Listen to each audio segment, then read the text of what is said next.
seen wàccuwaay bu baax a baax yéen ñi nga xamante ni jamono ji yéen a ñuy topp ci Line Pro fii ci stade Albouri Ndiaye ci diggante l'ASC Penc l'ASC Dëkkandoo mu nekk ñaari équipe yoo xamante ni comme li ma leen wax rek ñaari équipe yu mag ñaari équipe bu ndaanaan ñaari équipe yoo xamante ni def nañu ay jaloore ci phase nationale bi fépp ci Sénégal ngeen gis yi l'ASC Dëkkandoo ñoo sol vert blanc l'ASC Penc sol rouge blanc corner pour l'ASC Dëkkandoo ginnaaw bi nga xamee ni am nañu li nga xam ne mooy 1 minute de jeu ngeen dégg les supporters di yëngal loolu corner pour l'ASC Dëkkandoo attention el de Pison ba Mika ñu ngi doon doogay door match bi ci diggante Dëkkandoo ak Penc. waaw merci Jacob merci aussi à tous les téléspectateurs yi nga xam ne ak nos internautes yi ñuy seetaan sur Line Pro ñu ngi ci li nga xam ne moom mooy le derby de Kër Serigne Louga waa compétition entre ki nga xam ne moom mooy Dëkkandoo ak ki nga xam ne moom mooy Penc mu nekk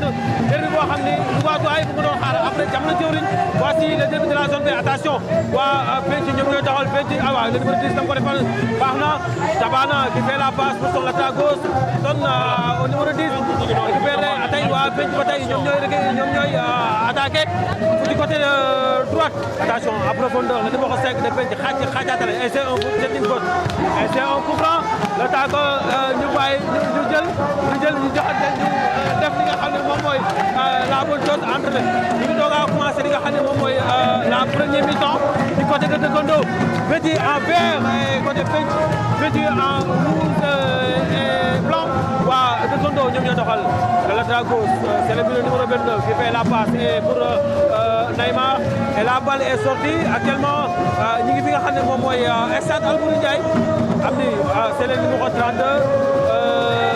il y a aussi le numéro 10 de Dëkkandoo Neymar attention waa Penc récupéré par Amdi la tête Amdi qui fait la passe à Neymar ma ngay dem et que dit l'arbitre et c'est une faute en faveur des verts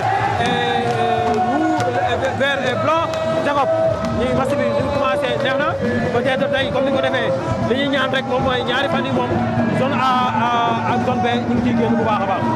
voilà ñaari fan yi zone A ak zone B ñu ngi ciy génn ngeen gis yi Gora Neymar mi ngi noonu jéem a def benn bu gudd heureusement que ñoom waa Penc daal di stoppé ko daal di génne bal bi touche ginnaaw bi nga xamee ni ngeen dégg les supporters de l'ASC Dëkkandoo ak les supporters de l'ASC Penc ñu ngi doon di doxal toujours 0 partout Amdi Ndiaye attention Amdi lu muy def jox na partenaire am mi ngi noonu arbitre nee na joué bal baa ngi noonu ñu di ko doxal ñoom waa Dëkkandoo attention day def leen waa Penc récupéré waat nañu bal bi arbitre nee na joué ba léegi waa Penc lan la arbitre wax arbitre nee na coup franc en tout cas gis nañu match boo xamante ni mu démarré am na rythme alors que les deux équipes ku ci nekk gis nañu mi ngi imposé sa jeu mi ngi noonu relance ñoom waa Penc dañ koy récupéré attention day doon crochet alors la balle heureusement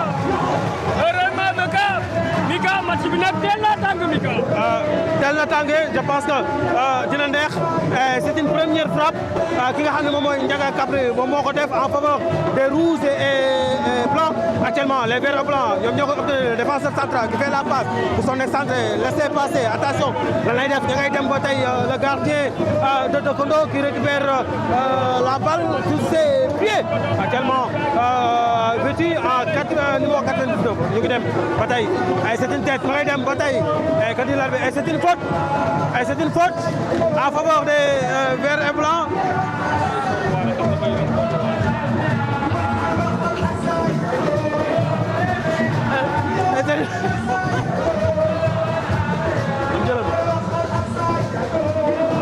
ñu dem waa Dëkkandoo ñoo am coup franc bi de droite vers la gauche am bi c'est une tête captée par l'infatigable Sambolo Gol qui fait la passe pour son axe central vers la gauche qui fait un grand dégagement bataille récupéré par le numéro 23 la latéral gauche latéral droite pour Dëkkandoo bi waa Penc ñu ngi bàyyi Ndiaga dans l'axe numéro 15 Baye Serigne en profondeur pour son numéro 7 est-ce qu'il va aïe la balle est sortie balle bi génn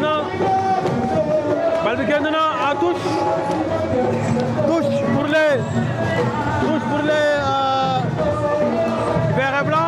tey waa penc ñoom ñoo am faute bi ñoo am touche bi loxo Abdou Fall à droite et y a aussi nga xam ne moom mooy Papa Lolita à gauche aïe toujours zéro but partout entre ces deux équipes penc ak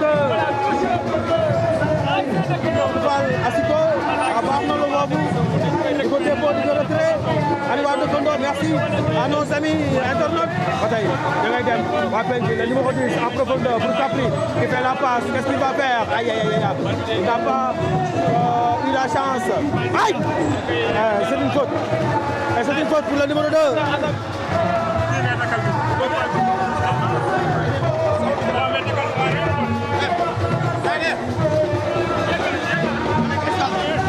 Neymar fait le contrôle, c'est un bon contrôle.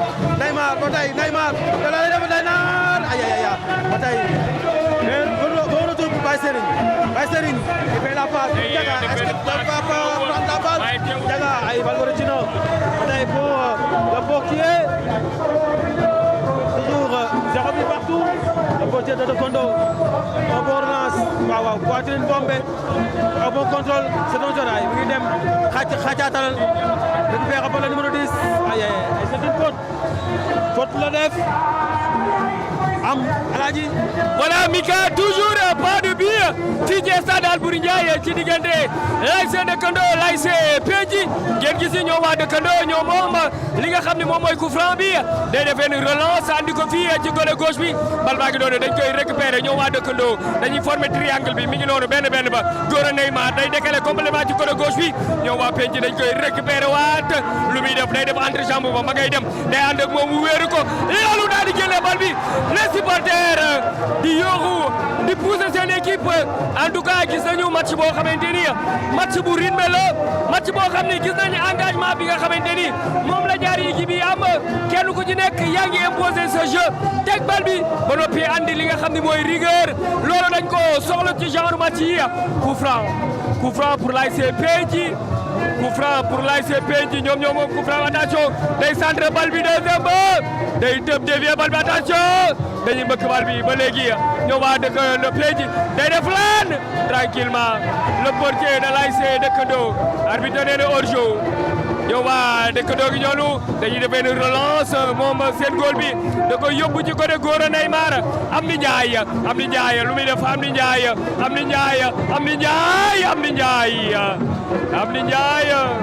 en tout cas voilà mi ngi noonu toujours ba léegi ku nekk yaa ngi koy jéem a chercher pour andi dara alors que Amdi Ndiaye mi ngi noonu jël touche bi di ko jox partenaire am touche pour l'ASC Dëkkandoo Amdi Ndiaye contrôle sur la poitrine bal bi day daal di génnaat li nga xam ni moom mooy touche ba léegi gis nañu Dëkkandoo ñu ngi noonu di pousser di imposer mais décaler complètement daal di décaler complètement jeu bi ci côté gauche ci côté Gora Neymar dossard numéro 10 de l'ASC Dëkkandoo touche Gora attention ñoom waa Penc dañuy récupérer bal bi def benn dégagement écarté danger bi déedéet waa Dëkkandoo ñu ngi noonu mbëkkaat bal bi bal baa ngi noonu ñoom waa Penc ñu ngi noonu yor ko Dëkkandoo dañ koy récupérer waat arbitre nee na joué lan la ñuy def waa Dëkkandoo ñu ngi noonu day def lan day passe waaye Amdi Ndiaye attention ñoom waa Dëkkandoo ñu ngi noonu passe bi des na baax Penc récupéré nañ bal bi day andi ci digg bi ci rond central bi mu daal di yaatal andi ko fii ci côté droite bi mu daal di génne fële bal bi attention ma nga noonu ba léegi ñoo waa Penc ñoo yor bal bi lan lay def waaye nee na ko wundu du fi naanee ñeex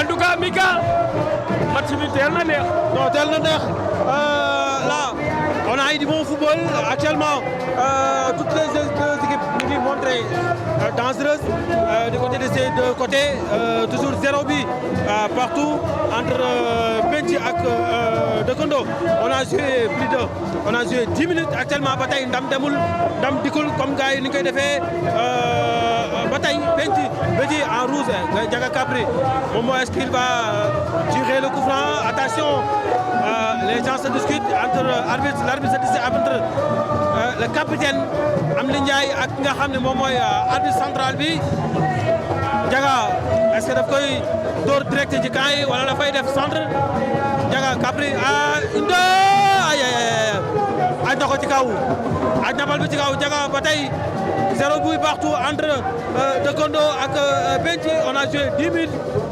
toujours ndam demul ndam dekul ci côté droite waa Penc ñu nga Dekondo dana yëngal ak Abdou Fall côté gauche Papa Lolita en rouge ak blanc 0 but partout et c'est le gardien le portier de Dekondo moom mooy yor bal bi il a levé sa main gauche la lay def il c'est un partenaire en haut waaye dem na ci kaw kan moo koy dévier pour le numéro 9 ballon perdu récupéré par qui et c'est une touche non la balle n'est pas sortie bal bi génnagul le numéro 22 l'arrière droite c'est un bon arrière ba tey waa Dekondo ñooy dawal Tabana une tête deux têtes récupéré par le militaire Amdi Ndiaye Amdi qu'est-ce qu'il va faire il fait la passe pour son numéro 9 22 qui va xacaat na dugal na ci biir qu'est-ce qu'il va faire contrôle ba aïe ce ballon sauvé par l'axe central de Penc ba tey ñi ngi dem ba tey l'axe central gauche le numéro 77 de Kondo qui sort la balle en touche ba tey ñaari équipe yëpp am nañu kenn ku nekk benn tir cadré le numéro 10 pour Penc qui fait la passe pour son latéral gauche ba tey xacaat pour le numéro 7 contrôle orienté ba tey le contrôle n'est pas si bon ba tey récupéré Jacob ba tey joué nañ 11 minutes léegi ñu dugg ci 12e minute bi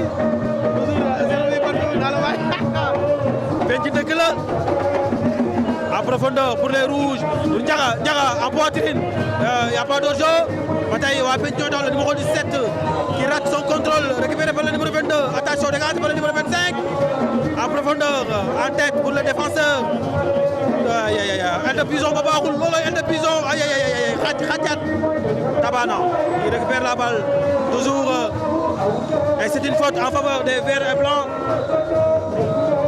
une touche pour les verts et blancs et c'est une faute l'arrière droite qui cherche à jouer la balle à gauche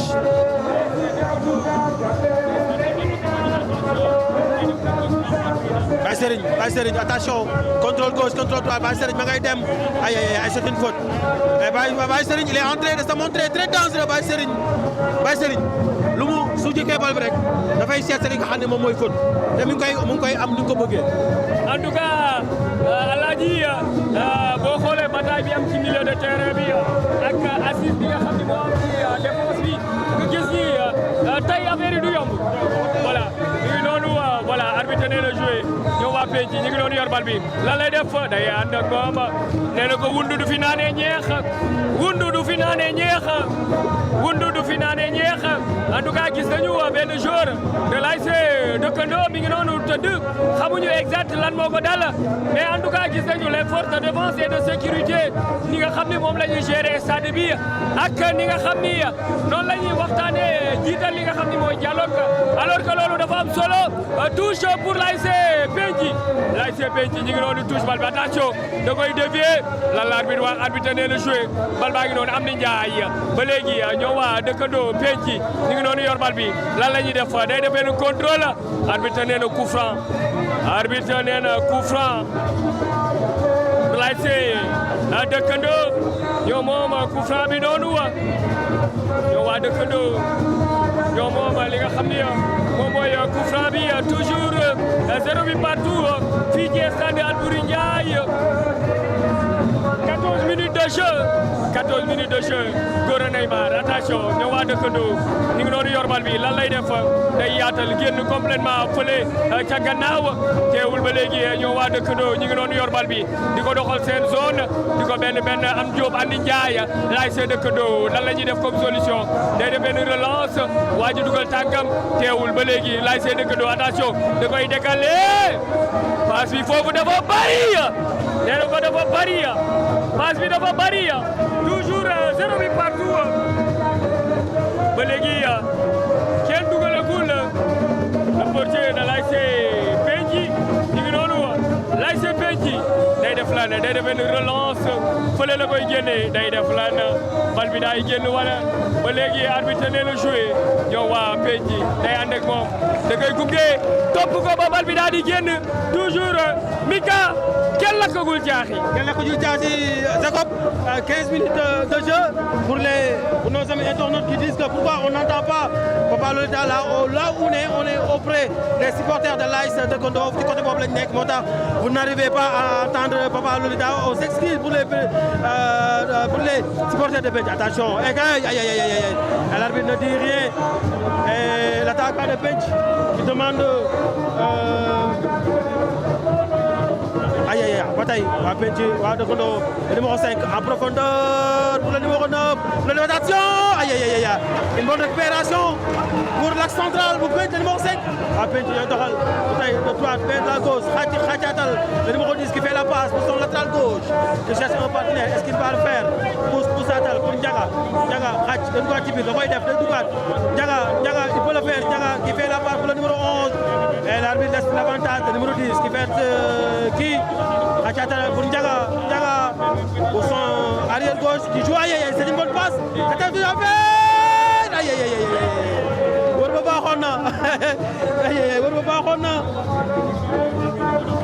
baaxoon na ba tey waa Penc ñooy doxalaat di dem di ñëw di ko andi di ko yóbbu en profondeur et la balle est sortie en touche en faveur des verts et blancs. On va régler ça en deuxième mi-temps. Et les supporters de Dekondo qui disent attention, les supporters nañ jóg waru leen toog il faut lever. Ils disent aux autres supporters de se lever Aladji. Toujours 0 but partout. C'est une faute obtenue par Neymar.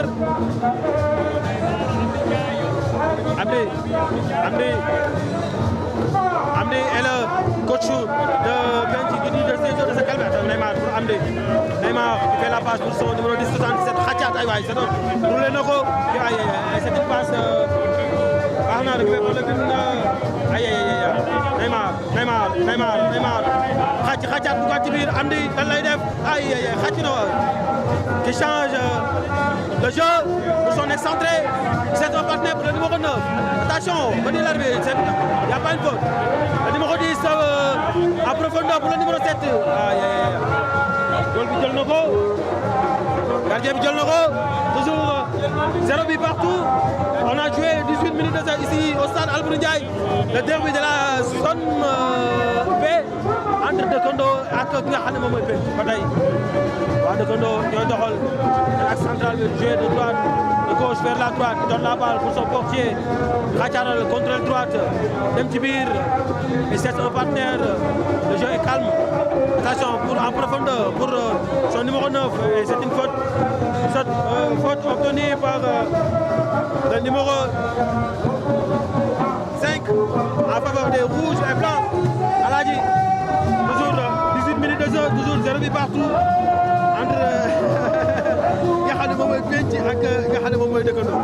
voilà Aladji mi ngi noonu ba léegi kenn dugalagul kenn lakkagul caaxi ci diggante l'AS Dekondo ak l'AS Penc toujours pas de but bal baa ngi noonu ñoom waa Dekondo lan lay def day dévier bal bi moom Amdi Ndiaye heureusement que waa Penc dañ koy récupérer lan lay def day xëcc bal bi daal di benn rotation bien jouée du côté de l'AS Penc en tout cas ba léegi ñoom waa Penc ñu ngi noonu yor bal bi di ko doxal day paas ci kaw récupéré nañ ko ñoom waa Dekondo day def benn bu gudd daal di jël bal bi attention da koy andi ci Gora Neymar lan lay def da koy fixé Gora Neymar entre jambe ba day rëdd bal bi attention day door Aladji lu mu bi moo bëri voilà en tout cas laay na xale loo gisee man bu ko sama dugal ko voilà en tout cas Aladji kooku bu doon sa temps bu doon say jamono non su aj ne ko samay jamono taf naa ko après wàññeeku war na yàlla Aladji lu bëri gars yi booy doon wuñ la quoi barki yàlla doon wuñ ma voilà voilà mi ngi noonu Alaaji nee na day paas kaay en tout cas gars yëpp xooloon nañ ko ci caaxi mais heureusement que bal bi dafa passé à côté toujours 0 but partout fii ci stade Albouri Ndiaye ci diggante l'ASC Dëkkandoo ak l'ASC Penc ngeen gis li ma leen doon wax que match bi am na rythme bal baa ngi noonu ñoom waa Dëkkandoo lan la ñuy def bal bi daal di génn touche Alaaji ba léegi kenn lakkagul caaxi. waaw kenn lakkagul caaxi toujours 0 but partout entre Penc ak Dëkkandoo 20 minutes de jeu ici au stade Albouri Ndiaye ba tey waa Penc ñoom ñooy doxal on a vu auprès de nous ci partenaire Dëkkandoo yi commencé waat nañ jugaat nañ dañoo doxal mais jugaat nañ di yëngal Baye Serigne et c'est une touche en faveur des rouges et blancs les rouges et blancs touche en faveur des rouges et blancs ba tey Fallou Galas Baye Mbène sëñ Fallou Mbacké le numéro 3 l'arrière gauche l'arrière droite des rouges et blancs la touche est effectuée ba tey touche ba baaxul dégagé par latéral gauche attention aïe ba tey bëggoon na ko gardien ba Samba Gollo qui fait la passe pour son défenseur raquette doo haut bi raquette lañ koy waaye raquette na ko delloo na ko parce que xamul lu nekk ci gannaawam ba tey au milieu waa Penc ñoo doxal ba tey seen surpasse dañuy jouer xàcc au milieu pour le son numéro 10 ay waay orienté ba y a pas de faute ba tey Tabana pour son numéro 11 il fait la passe n'a pas réussi sa passe il a récupéré encore la balle Baye Serigne Kent retour pour Tabana de droite vers la gauche pour Ndiaga Capri Esprit ba aïe la balle est sortie à corner que dit l'arbitre la balle est sortie à corner Alaaji actuellement 22 minutes de jeu ici au stade Albouri Ndiaye Modou Gueye Ndeye Gueye et Douna aïe Ndiaga aïe un autre corner à 2 temps c'est un partenaire il y a des joueurs qui sont blessés en faveur de ces deux équipes ñaari joueurs blessés nañ merci Jacob merci Mika Dëkkandoo rek c'est de la part d'Amadou Ba merci et nos amis internautes Alaaji ndam demu dëkkul su demee ni rek bii yaakaar nga ni bii dina gaaw a en tout cas Alaaji lu ne mën naa xew ci match bi parce que démb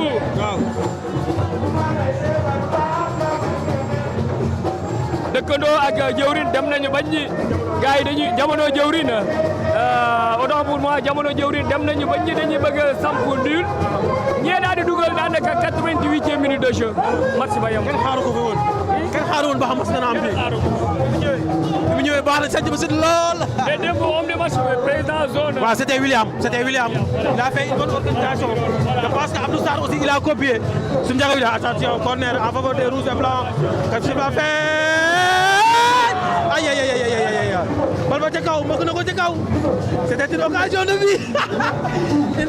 vie en faveur des rouges et blancs Alaaji yaa ngi wax la neex Amadou Binta maa ngi caar ba tey waa Dëkkandoo ñooy dem le numéro 22 ma ngay dem xàccataral lan lay def ay téye na ko fa ay waa Penc ils sont toujours présents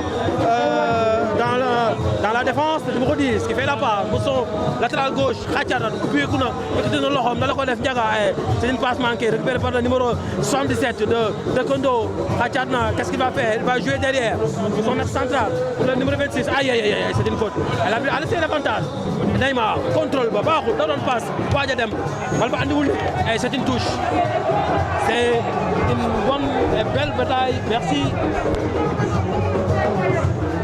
Amadou Ba mu ngi lay nuyu Papa la Jéeri waaw suñu waay la yaa aussi Bada Faye yow yàlla yow xam nga Bada Faye merci à vous et aussi nos amis internautes gars yi jóg nañ qu'est-ce qui se passe carton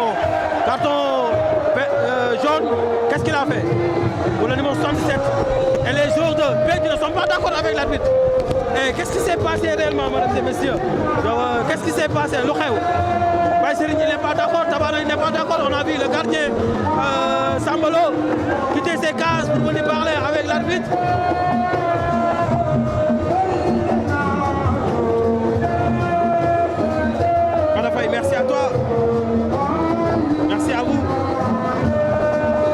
tey Ibrahima démb loo réeral Ibrahima démb dañ koo visité am lu ñu nangu ci moom mu metti ko.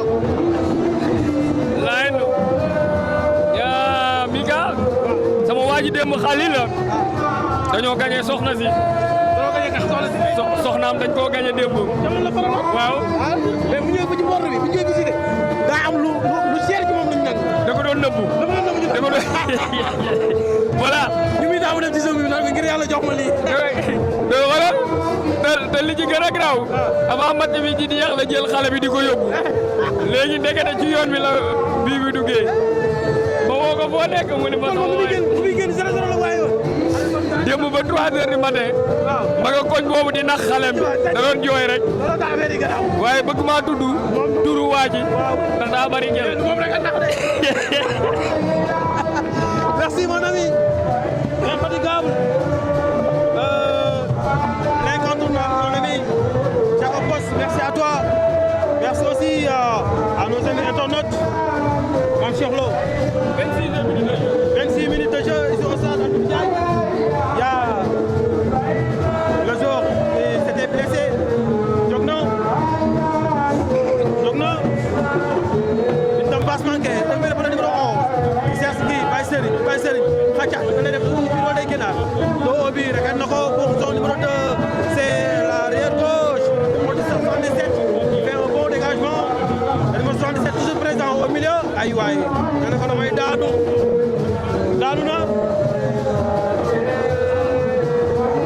Merci à Khadim qui dit que vous nous permettez de vivre le match. Merci ça comme merci beaucoup. Nawetan Louga est le meilleur de Kondo, c'est la part à Adamaba. Bataille, le numéro 29 de Kondo. Le droit vers la gauche. Khachat pour le numéro 26. Khachat, c'est nos partenaires. Alors, récupéré par Capri. Capri, le numéro 7 qui obtient une faute.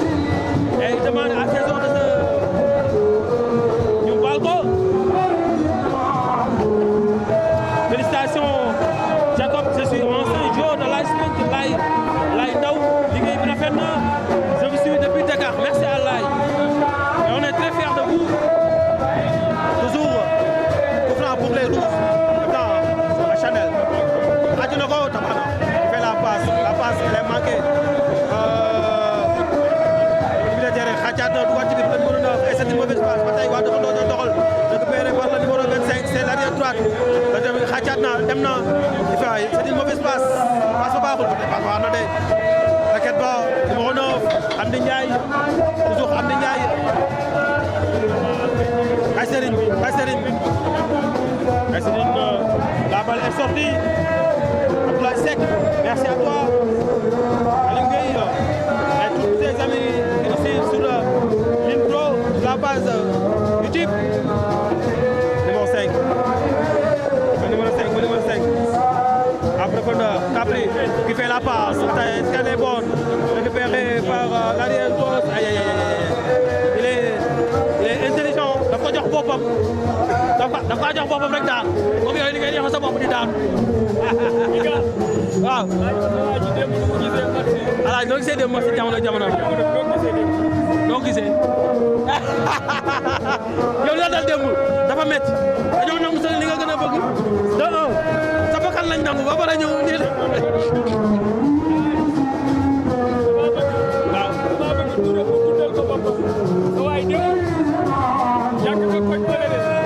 Sañ ma noonu. Attention, on peut jouer dans le bataille. Capri pour son numéro 10. Capri fait la passe. Un bon contrôle pour son arrière droit, le numéro 23. Il change de jeu. Il n'a pas réussi. Récupéré par Wapenji de Kondo. Qu'est-ce qu'il va faire? Aïe. La balle est sortie en touche. Machallah, Jacob, félicitations. Je vous souhaite une bonne réussite. C'est de la part de Alunian, merci à toi. Touche en faveur des verts et blancs. Le numéro 29 qui va effectuer la touche.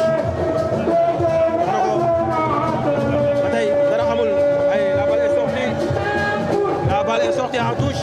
Toujours 0 but partout. Là, ils ont joué 30 minutes. 30 minutes.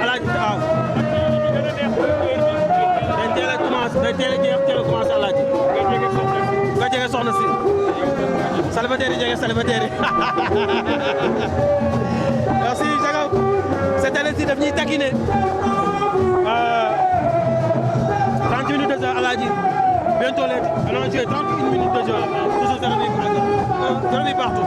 waaw voilà am nañu 30 minutes de jeu daanaka 15 minutes moo ci des rek plus li nga xam ne mooy temps additionnel yi ñu daal di mi-temps voilà mi ngi noonu laay see Pénji lan la ñuy def dañuy jël bal baa ngi noonu ñoom waa dëkkandoo dañ koy dégager bal bi daal di génn complètement arbitre nee na joué dañuy def lan ña nga doon di xeex ci digg bi da koy jël attention bal bi daal di génn 6 mètres toujours mais Mika booy asiko yi li ñuy woy neex na. non xam nga li may wax à chaque fois rek actuellement ni côté culturel bi au niveau des ASC asiko yi ñoo ko fi andiwaat tey ni joueurs yi di jongante ci kaw ci suuf moom lay asiko yi jongante ci kaw kenn ku ci nekk maanaam derby lañ koy joué maanaam bu ñu jógee dem Ndiaga ak Pia doon nañ derby tey Abdou Fall bi nga xam ne il fait partie des anciens ñu doon dëgg asiko moom aussi tamit mi ngi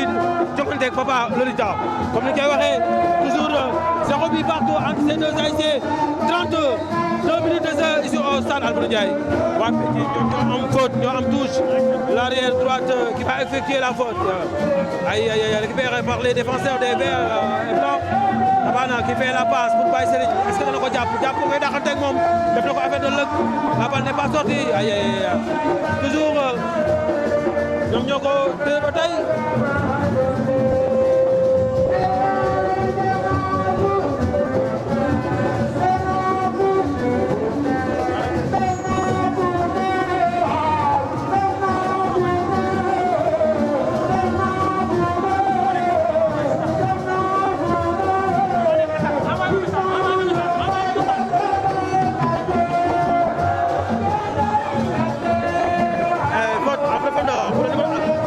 Amdi delluwaat na ci gannaaw ay mauvaise passe Baye Serigne en profondeur pour le numéro 7 et l'arbitre dit il n'y a rien du tout l'arbitre qui va revenir sur la faute actuellement 3 jours au sol 2 Pénji 1 de Godo le gardien je pense qu'il n'est pas blessé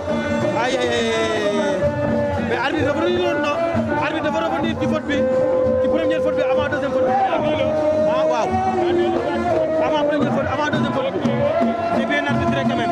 mais en tout cas comme li ma lay wax rek match bi moo toll foofu dafa serré parce que fi mu nekk kenn nekk parfois day basculer ci côté dëkkandoo parfois mu basculer ci côté Pénji moo tax ñoom ñaar ku nekk mën nga dugal ku nekk mën nga gagner sa morom donc su ma doon noté 50-50 lay wax.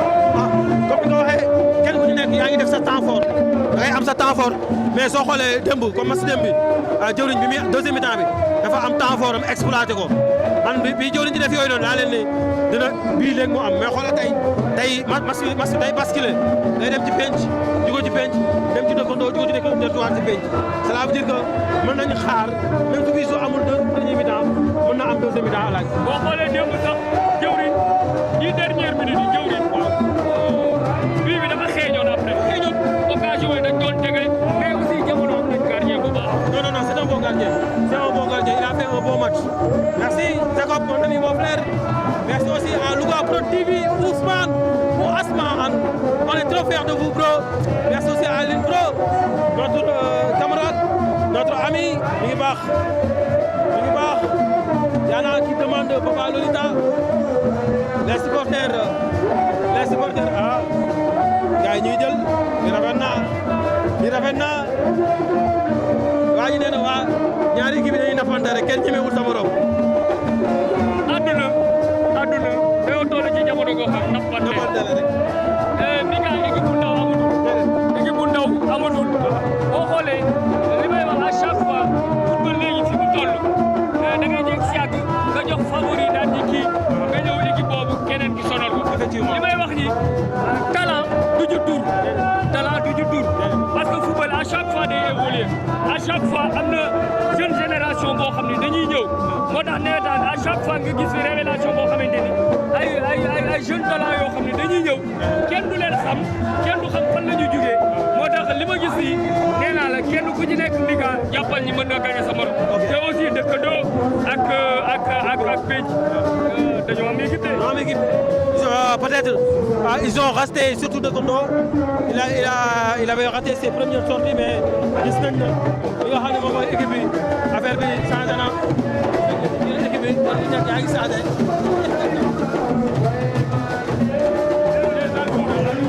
yaa Almoune wax dëgg fa Almoune rek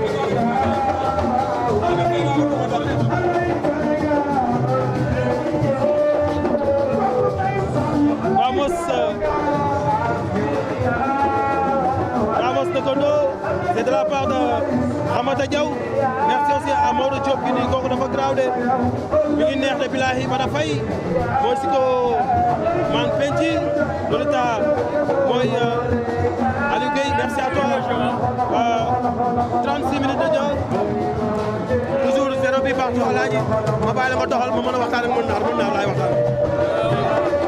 voilà di wax rek toujours ba léegi ñaari équipe yi kenn dugalagul en tout cas jamono jii ñu wax ak yéen gis nañu supporters yi ñu ngi noonu di yëngal du côté de l'ASC Dëkkandoo même aussi du côté de l'ASC Penci du ko xam Dëkkandoo xam Penci xam macha allah dañoo am public te dañoo am ñoo xam ni dañoo mën a supporter donc li may wax ni rek football lii da cee bokk charme football équipe faaw mu am benn public boo xam ni faaw ñu koy sentir ci gannaam mais aussi di jaajëfal waa Kër Serigne Louga bi yëpp di jaajëfal waa diaspora bi di leen di bégee di leen di jox seen wàccuwaay bu baax a baax voilà coup franc pour l'ASC Penci coup franc pour l'ASC Penci coup franc pour l'ASC Penci en tout cas gis nañu le portier de l'ASC Dëkkandoo ba léegi moom xamaguñu exact lan moo ko dal mais en tout cas dañ koy ñaanal mu ñëw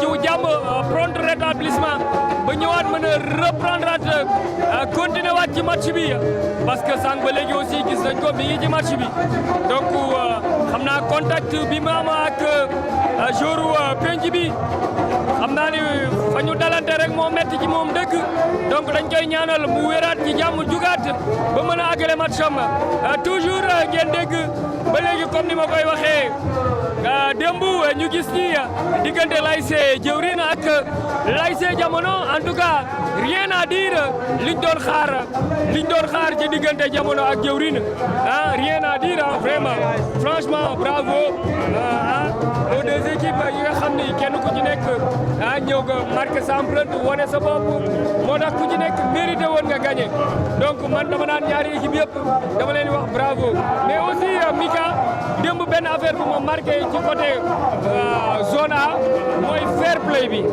Mika démb bi match bi jeexee tali kaas nibe bi laa jaar. damaa day nekk benn ay semi laa fekk ñaari semi ñuy waxtaan ci porte bi naan booy ñun lañ jàpp quoi booy ñoo ànd dem ñibbi loolu lañ ñoo wax.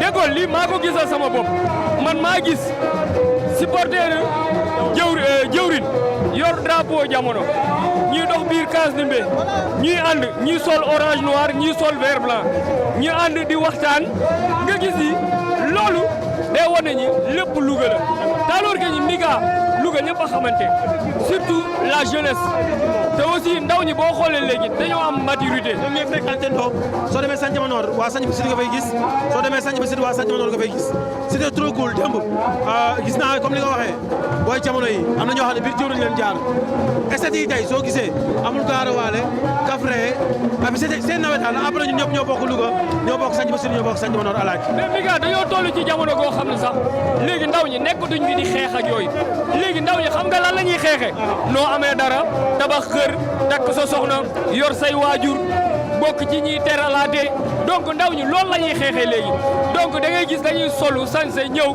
seetaan xool ko ci fair play après ñu dem ñibbiwaat xëy suba nekkaat ci seen i activité donc yal na yàlla defal ñëpp jàmm te alors que ñu Louga aussi ñun noonu la ñu war a doxee parce que mag ñi fi jaar wane nañu exemple boobu tey xel bu demee ci Mame El Hadji Djily Mbaye nga xam ni rek mën naa jël exemple ci moom bépp ñambur wax dëgg yàlla la nga war a xeex dëgg-dëgg mooy xool noo jëmale dëkk bi kanam jàpp ci dara mën a bokk ci ñi nga xamante ni dañuy faj buum gàcce yi moo tax xel day dem aussi ci suñu mbokk waa diaspora bi ay jàmbaar lañu donte ñi nekk Louga ak li wër Louga yàlla defal ñëpp jàmm. allahumma amiin alaaji comme ni nga ko waxee Ils nous suivent ñoom ñu ngi ñuy bàyyi xel di leen ñaan yàlla defal ñoom ñëpp la partie continue loolu mooy Louga billahi merci Bada Faye merci gars yi nga xam attention en profondeur aïe une passe ratée merci Jacob ci kàddu yi rafet yi toujours à lui-même de droite vers la gauche waa penc ñoom ñooy doxal toujours 40 une minute de jeu le numéro 7 et l'arbitre ne dit rien. Ballon récupéré par les Verts en chandelle et c'est une tête. Il a joué doucement, lentement Amine Ndiaye. Neymar, le numéro 10 qui fait la passe pour Baye Serigne. Baye Serigne, dana ko passe ba tey dana amul ñu noonu doonu dañ def de gauche vers la droite dégagé na ko voilà en chandelle ba tey.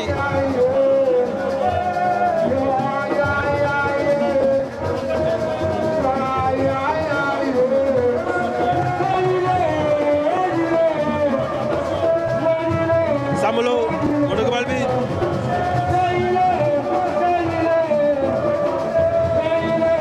qui fait la passe pour son l'axe central le numéro 5 qui lève la tête qui fait la passe pour le numéro 11 buy dem doxal dégagé na ko ci kaw pour le numéro 7 dévié na ko il n'a pas vu personne Baye Serigne était trop loin le numéro 5 pour l'AS Penc qu'est-ce qu'il va faire? Il va jouer pour Sambalo ba tey pas de pressing. La balle est en 5 mètres 50. Awa Choupounet. Merci à toi, merci à Modou Diop.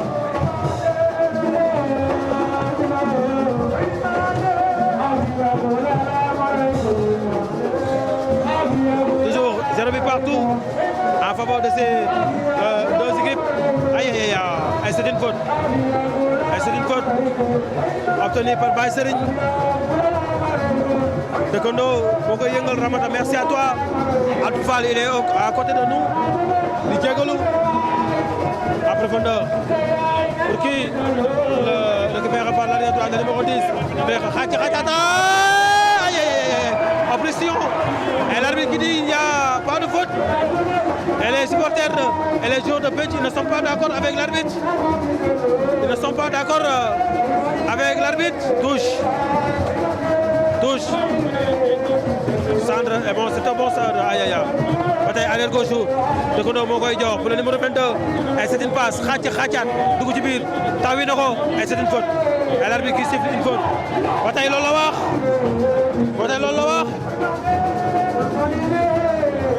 Ahmed Diagne. Ahmed ma nga ca kaw. Ñun la waa suuf. Ahmed et Amadou. Ahmed mi ngi ci kaw. daa demoon faat na sonn dafa sonn. Neymar passe ba baaxul pour le numéro Amdi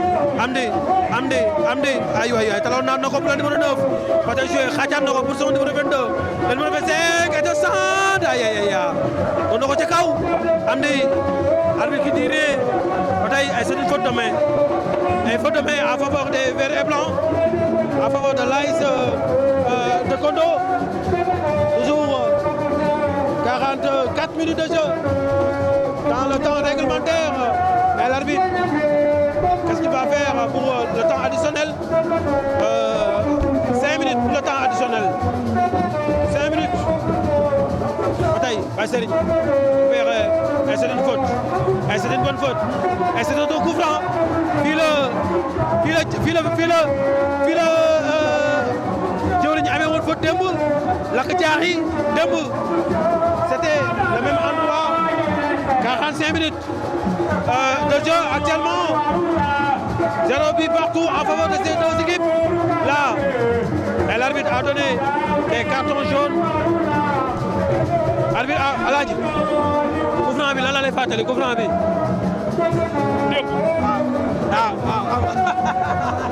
coup franc jëwriñ bi la may fàttali. jëwriñ ba léegi sax jëwriñ bi moo gënoon xaw a tafutu waaw moo gënoon sori voilà genre coup franc yi dafa garaaw yi voilà coup franc pour l'ASC Penc Penc en tout cas les supporters de l'ASC Penc ñu ngi doon di yëngal xamuñu fan lay coup franc bi mu mujjee coup franc pour l'ASC Penc attention day centre bal bi ci bagage bi attention delloo waat nañ ko bal baa ngi doonu ba léegi ñoom waa Penc day jël bal bi daan koy delloo waat ci bagage bi arbitre nee na joué dañ koy récupéré waat l'ASC dëkkandoo ña nga noonu yor bal bi day def benn relance ak pied gauche bi Gora Neymar lan lay def moom Gora day dem bal ba génn na touche Gora touche na bal baa ngi noonu ba léegi ñoom waa dëkkandoo lan la ñuy def day def fin de corps daal di def lan attention day yaatal jaar ci digg bi arbitre nee na coup franc arbitre nee na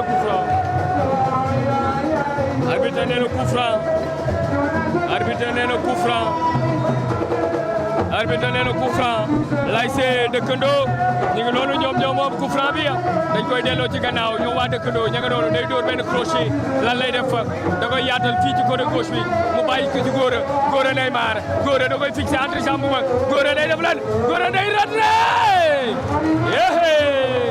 Gora Neymar en tout cas le portier de l'ASC Penc en tout cas taxawaay bi baax na mi ngi en place amul benn pression ci li muy def toujours 0 but partout arbitre nee na joué ñëw waa Penc ñu ngi doon yor bal bi dëkkandoo dañuy récupéré waat bal bi ba léegi dëkkandoo lan la ñuy def day def benn passe day def lan ñu yaatal ko triangle ba day yaatal génne ko fële ca côté droite bi mu daal di jël bal bi fii mu ànd ak moom ba bal bi daal di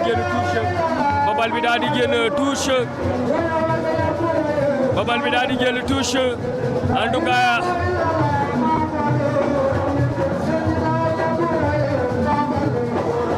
voilà touche l'ASC Penc ñu ngi noonu ñoom waa Penc ñoo yor bal bi lan la ñuy def arbitre ne le joué day jël lu muy def day def benn tournée daal di def changement day jël pied bi passaat ko yóbbu ko côté gauche contrôle bi rafet na da koy yóbbu ci ko pied droit bi daal di changé andi ko pied gauche bi def benn passe appuyé waat complètement ci ak central bi loolu borom technique dëgg moo koy def attention l'ASC dëkkandoo ña nga doon yor bal bi ñoom waa dëkkandoo li ñuy def day door crochet wala arbitre lu mu wax arbitre nee na touche gaawul nañ touche bal bi ñoom waa dëkkandoo attention day def passe ak mbëkk day door ni ka supporter yaa ngi yëngal ma jegeen Demba merci. Il y a Amadou Ba qui demande mais le terrain, notre pelouse où est les acteurs qui doivent gérer ça c'est dangereux. Alaaji loolu yàgg nañ cee wax mais nag am nañ ci lu rafet ba il faut changer la pelouse waa Penc na doxal jëmi jóg nañ peut-être c'est la mi-temps ba tey voilà le numéro 77 à Penc le numéro 9 qu'est-ce qu'il va faire il par la gauche xacaat ko ci biir ñibi waat na pour Amdi Ndiaye qui fait la passe pour Gora Neymar puis coupé quoi Gora pour le numéro 9 ce que dit l'arbitre amul daar aïe et c'est hors-jeu. Merci Iba Dia, on passe les scènes Amadou Ba. Il dit Ahmed Diagne. Merci à Iba Dia. Il fait partie des premiers qui ont fait direct à Sénégal.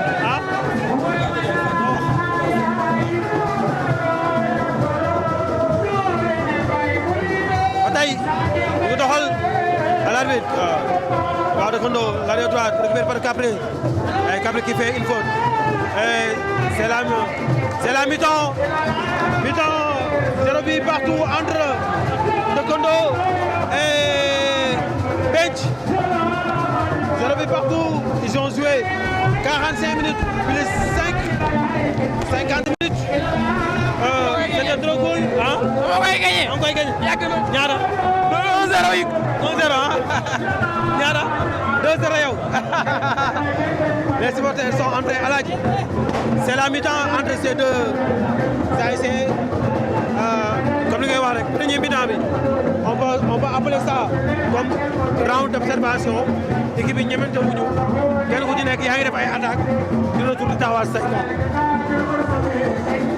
Mika à chaque fois dama naan am na match yoo xam ne histoire dana ko bind comme li nga naan l'histoire yi di jël passé mais elle s'intéresse principalement aux événements donc lii événement boo xam ni histoire da koy bindaat fii ci Louga da koy bindaat ci nawetaan Louga et que li ma lay wax rek nee naa Louga day dëkk boo xam ne dëkk football la mais lenn rek moom lay à chaque fois xëy na mentalité yi ak football niveau boo ci toll rek ak la mu laaj mais bu dee côté nawetaan mën naa wax Louga du ci moroomu kenn. mais beneen côté bi on a eu un problème de dirigeant quoi. dañuy ber championnat bi dañ koy ber waaw maanaam côté mentalité ak dirigeant ak yooyu bu dee wàllu championnat dañ koy ber loolu dafa am leneen luñ ciy liggéey waaw ndax li may wax na nawetaan bokkul ak championnat donc loolu mënoo leen boole mais li may wax à chaque fois Louga am na ay jeunes talents des gosses yoo xamante ni fi ñuy jógee war a dem exemple Ñambur day fekk ñoom ñu pare ci la mu laajoon ci entraînement effort ya mu laajaat duñ ko def mais man li ma gëm mooy Louga à chaque fois am na jeune talent yoo xam ne buñ ci tollee woo leen ngeen encadré leen yal nañu yàlla defal jàmm national une bi lañ jëm man xam naa ci dara ndax football naa ko national 2 ak national 1 moo gën a metti Ligue 2 moo gën a metti Ligue 1 parce que da nga fay fekk ay équipe yoo xamante ni Mika gaa yu tàng jër gaa yoo xam ne da nga leen di fekk seen temps fort équipe yoo xamante ni dañ koy téye am rythme bu leer ba noppi nekk ci dynamique bu wóor équipe yooyu yow day fekk yow nga jógee Ligue 1 Ligue 2 waaye yow ñoom motivation bi ñuy am ni ñuy motivé woo yow day fekk yow nga découragé ñiy gedd ñiy kii donc boo xefee rek da ngay mel na gendarme ki li ko dal mën na la dal te kenn ñaanu ko yàlla waaye nag bëgg nañu président Ndiambour war naa génn wax. mais daa war a wax parce que ku muy laaj dafa ñëw ci askan bi laaj leen askan bi jox ko Ndiambour kenn moomu ko moo ñëw ñu laaj ñu jox ko mu am fu mu yóbbu équipe bi lu gën a baax lu gën a suufe nañu wax ak askan bi depuis lors mi ngi lëlu actuellement championnat mi ngi waaj a commencé kenn xamul la mooy futuru Ndiambour ba tey ñi nga xam ne ñoom ñi fi nekkoon di ko kaasal ba ñu jox ko équipe bi ñoom ñoo ko doon tagg naa ko diw mooy sa ndey diw mooy sa baay ñooñu noonu kenn génnul ñoom ñu ngi resté seen suufu waxande te Louga mérité wul lii le football lougaatois est en deuil loolu sax laa koy mën a waxee parce que comme ni nga ko waxee national numéro 10 le numéro 17 Capri ay profondeur ay il n'a pas eu la chance aussi il faut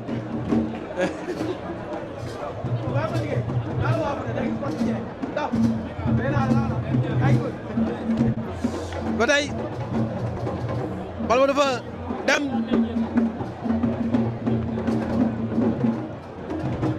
dara amul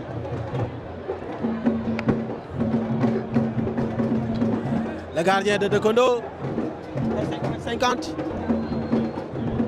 nee na gars yi nañ dem ci kaw il va jouer il va faire une longue passe longue dégagement la tête de Capri récupérée par la latéral droite ñu ngi jaayante nan doole amul dara et c'est une faute et les supporters des rouges et blancs ne sont pas d'accord avec l'arbitre toujours 0 but partout ici au stade Albouri Ndiaye et l'arbitre qui replace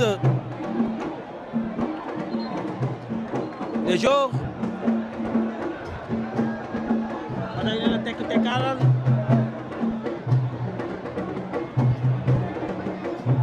waaw Dekondo Am Ndiaye indi Diop va jouer son gardien pressing pour le numéro 7 qui fait la passe pour l'autre défenseur il a perdu la balle Baye Serigne aïe quel pressing défense en faveur des rouges et blancs les verts da ngay daw aïe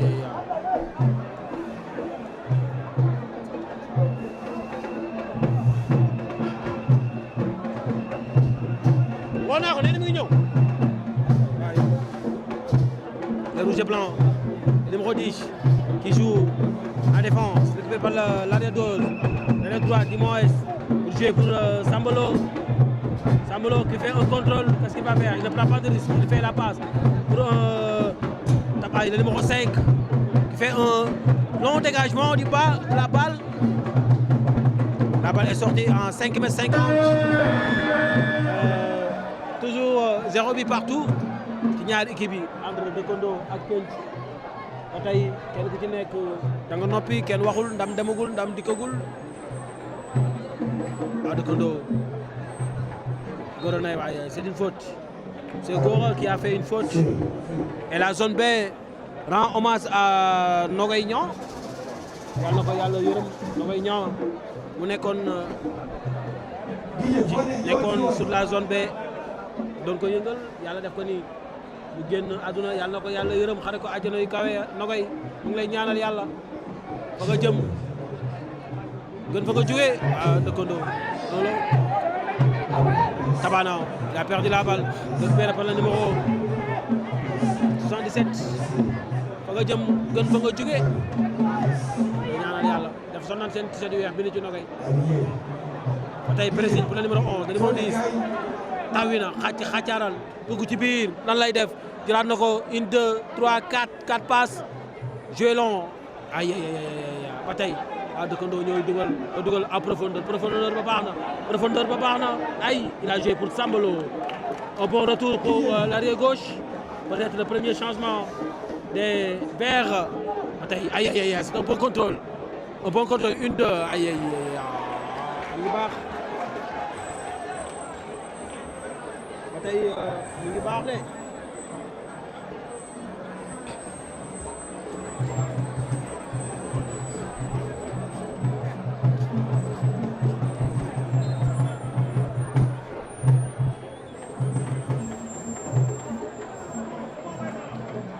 ba tey nee na teg ay soxla nga jël de nee na teg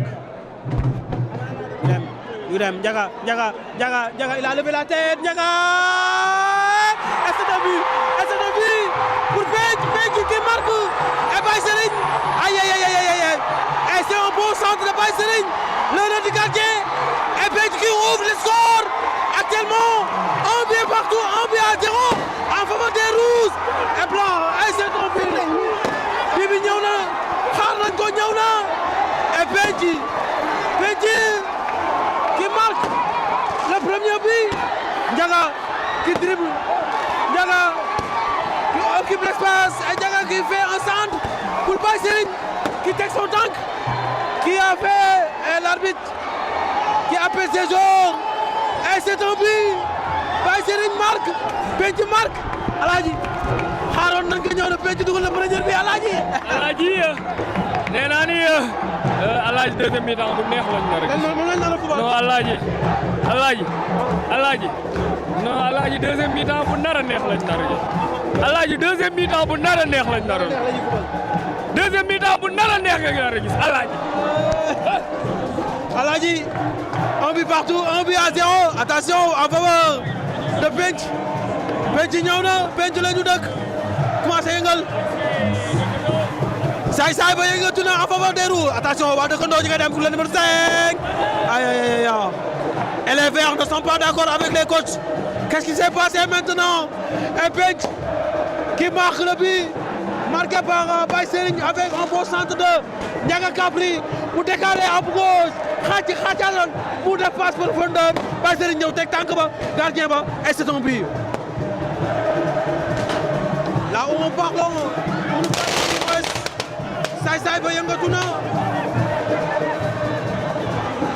saay ba yëngatu na en faveur des rouges et blancs et saay ba yëngatu na tribune baa ngi yëngu affaire yaa ngi yëngu toujours 1 but à 0 attention waa Penc le dawlaat ba tey les rouges Ndiaga qui fait la passe pour Baye Serigne xaaj ci dugg ci biir à Tabana en profondeur qui va ay refus de jeu et hors-jeu et les joueurs ne sont pas d'accord ci kaw gi yëngatu penc Feureuleu moom la supporter yi di way waa dëkkandoo ñooy dawal la tête Tabana une deuxième tête ba tey xeex ba ci kaw xàcc pour le numéro 15 waaw waaw mu ngay dem Tabana attention Tabana alors relance le numéro 5 fait la passe pour son numéro 2 mu xàcc ko ci kaw pour le numéro 7 récupéré par les défenseurs des Verts Baye Serigne avec son expérience Baye Serigne xàccaatal xaar mu dem il fait la passe une mauvaise passe la passe elle est portée ba tey ñoom ñooy dégagé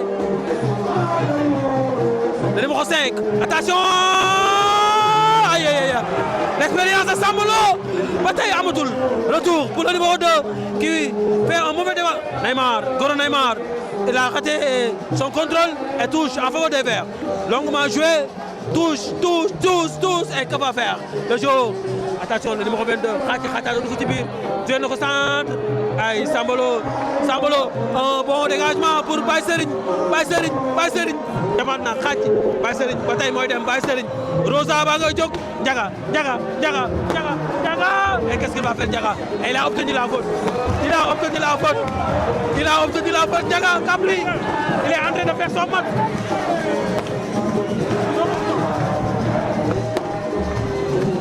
Astor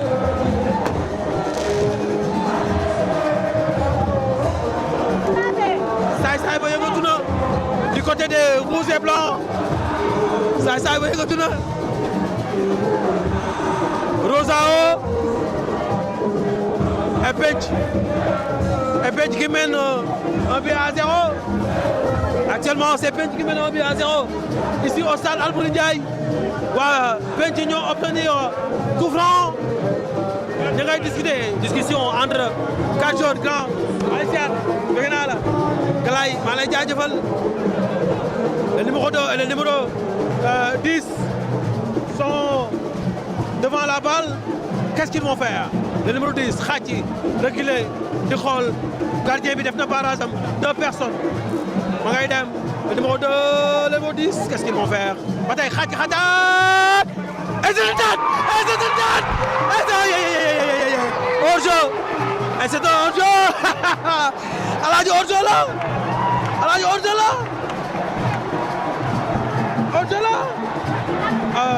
la am na deuxième but marqué et l'arbitre qui siffle hors-jeu waa Pench nga yëngal waa dëkkandoo ne leen tekkaaral ils sont en train de parler avec les dirigeants peut-être ils ne sont pas d'accord sur le classement ba Pench ñu koy doxal et c'est une faute en faveur des Verts waa dëkkandoo ñu am faute jëmi sonn nan billaay jëmi sonn nan parce que teeram am yàlla jëmi sonn nan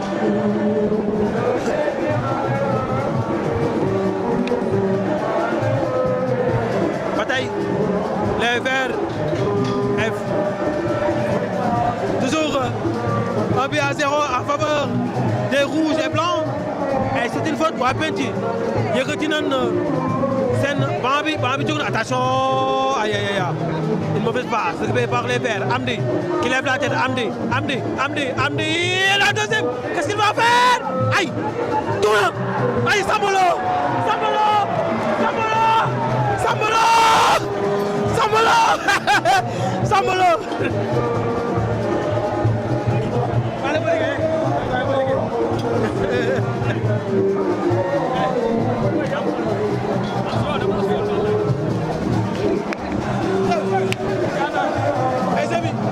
Demi gars yi na ngeen pousse toujours 1 but à 0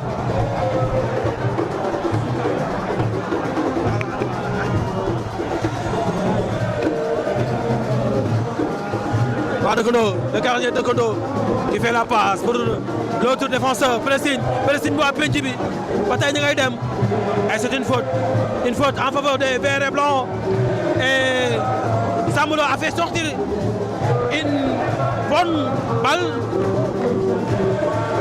bi waroon nekk bi pour le dëkkandoo peut-être c'était l'égalisation ba tey waa dëkkandoo ils sont là ba tey ñu ngi pressing ci kaw le numéro 9 le numéro 13 attends qu'est-ce qu'il va faire le numéro 15 et l'arbitre qui siffle une faute ba tey toujours aj nañ équipe bi équipe bi aju na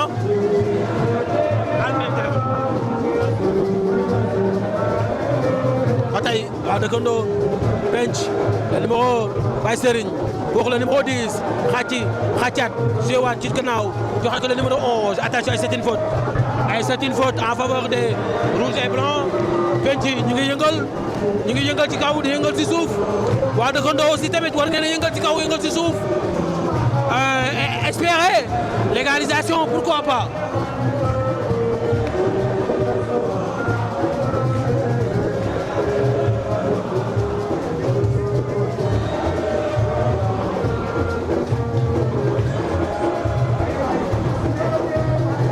Dame Diop das hip hop mon ami Andy das hip hop das match de football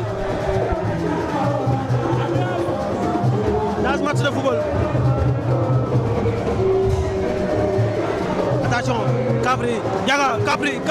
Capri qui fait la passe intercepté par le défenseur des verts et blancs bataille le numéro 17 qui récupère la balle et c'est une faute de numéro 77 une faute en faveur des verts merci Ami Kole Diop Ami Amadou Ba kii di déplacé c'est pas de Gondo waa penc ñoo yëngal ba kaw Tabana qui fait un bon dégagement récupéré peut-être par le gardien des verts Khatcha il lève la tête aussi il fait la passe à Chandel Ndiaga le numéro 10 qui fait la passe numéro 11 10 2 dem na Ndiaga Baye Serigne tegal na ko ci kanam Baye Serigne Ndiaga Baye Serigne ay bal ba génn na en touche et toujours bon l'équipe de Penc qui montre très dangereuse ci kaw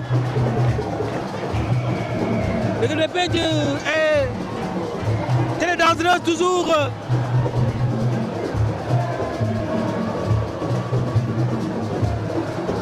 ici au stade Albouri Ndiaye sama gars yi maa ngi leen di bëggee gars yi bàyyi xel sur Line Pro la page Facebook de Line Pro et Penc qui mène 1 but à 0 le but est marqué par Baye Serigne avec un bon centre 62e minute de jeu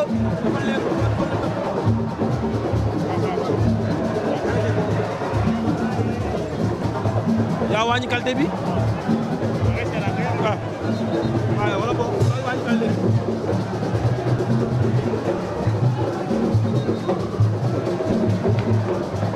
et les supporters de Penc qui sont en haut les dëkkandoo qui sont en haut ne sont pas d'accord avec les supporters yëngal leen war a yuuxu il faut motiver les équipes il faut crier il faut chanter il faut danser même soo amul victoire sax nawetaan foo agréé la waa dëkk waa Penc ñoo am corner ba tey premier changement du côté des Verts le numéro 16 entrant numéro 5 sortant numéro 5 sortant 16 entrant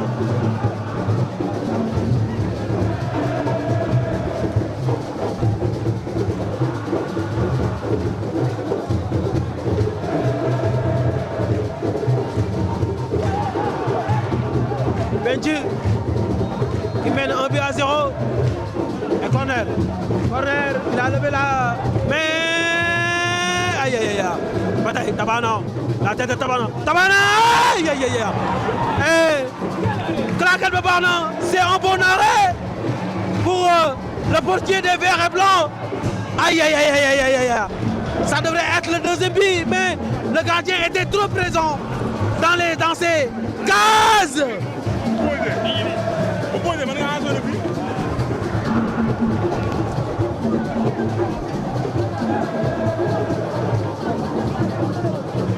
Toujours le corner, il a levé sa main une deuxième fois. Qu'est-ce qu'il va faire? La tête, aïe. Dans les bras du courtier et c'est un contre. Baye Serigne qui revient, qui fiore la balle en touche. Baye Serigne, il est en train de faire son match, Baye Serigne. Parce qu'il a de l'expérience. C'est un bon joueur. Baye Serigne. Les verts et blancs Peut-être ils vont revenir de Kondo là. Attention, le numéro 25. Il n'y a pas de faute, Diaga. Est-ce que dit l'arbitre? Amna Ndiaye est là, tout le monde est là, ils sont là. Bataille, waa de Kondo, ñooy doxal. Dedans, pour l'arbitre qui dit que il y a une faute toujours, il n'y a pas de réaction du côté des Verts, peut-être le nouveau André Kidougou.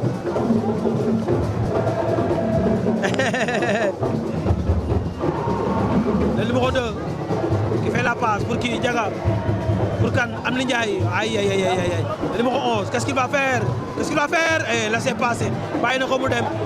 Ba tey les rouges et blancs qui se montrent très dangereuses en seconde période. Les verts, attention Diaga, un bon contre. Elle a que dit l'arbitre. Arbitre bi nee na amul dara. Waa de Kondo ñoo doxal ba tey di ko andi di ko yóbbu. 2 joueurs de Kondo. C'est Hassan ou bien Hassan, je pense que c'est lui. Hassan moom moo nekkoon ay temps moom moo nekkoon le deuxième de Yakati. Hassan, il est là, il est toujours présent dans les arrêts, dans ses cases.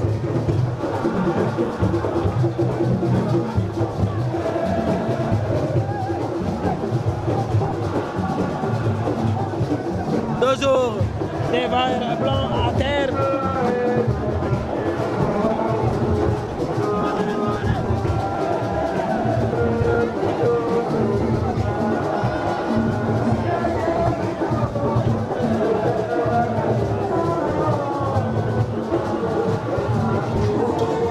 Il est blessé.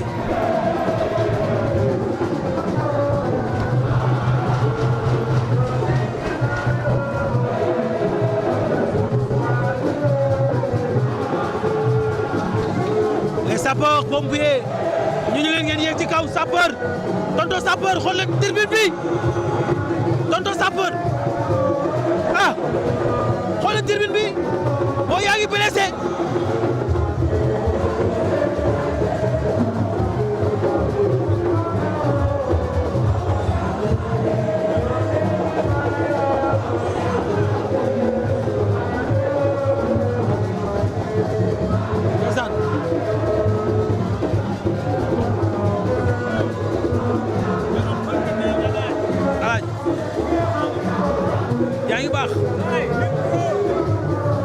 Toujours 1 but à 0, 66 minutes de jeu ici au stade Albouri Ndiaye.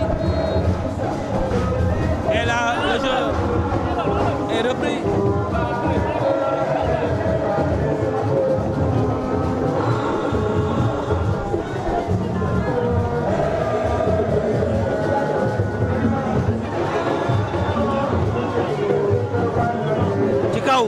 Waa de Kondo à Chandel, aïe récupéré par Sambolo.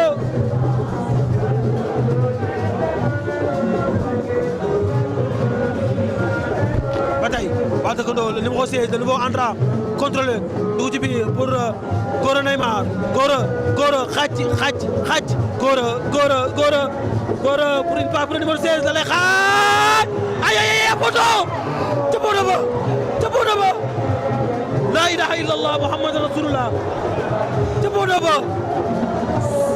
C'est le nouveau entrant qui tire la balle ca poto ba.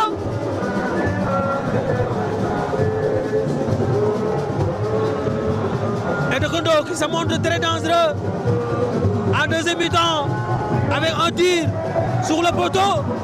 Le nouveau entrant, le 16, Khadiato, bataille le numéro 30 de Kondo, Bokana Balba, Baye Serigne, Amna Ndiaye, aïe, c'est une faute. Et l'arbitre qui siffle une faute en faveur des verts et blancs, en faveur des rouges et blancs. Toujours à terre. Voilà Alaji Mika. Voilà Mika. maa ngi nii. ngir yàlla. 2 minutes ngir yàlla. yéen loolu maa ngi fii. mais Alaaji. Khalil noo gisee match bi. waaw mi ngi baax de instant bi nii moom nag. Béji mi ngi football. Béji mi ngi football. waaw.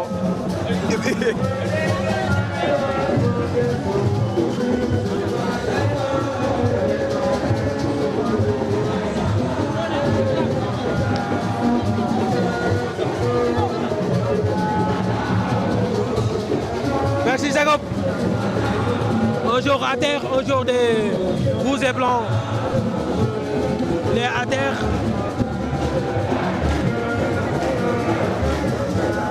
Bataille. waa penc ñoo yëngal ci kaw. waa dëkkandoo ne leen teg. 1-0, but marqué par Baye Serigne.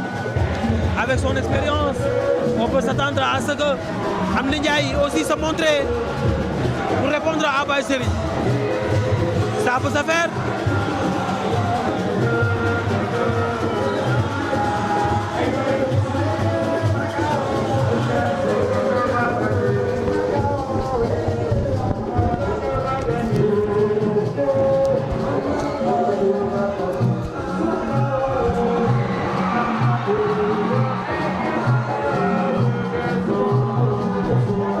Tabano et l'arbitre. Le jeu va reprendre. C'était un coup franc à faveur des Verts. De droite vers la gauche. L'arrière gauche. Khatina. Il a levé la tête en profondeur. Aïe, aïe, aïe, aïe. Sauvé par l'autre latéral gauche qui sort la balle en corner. Peut-être.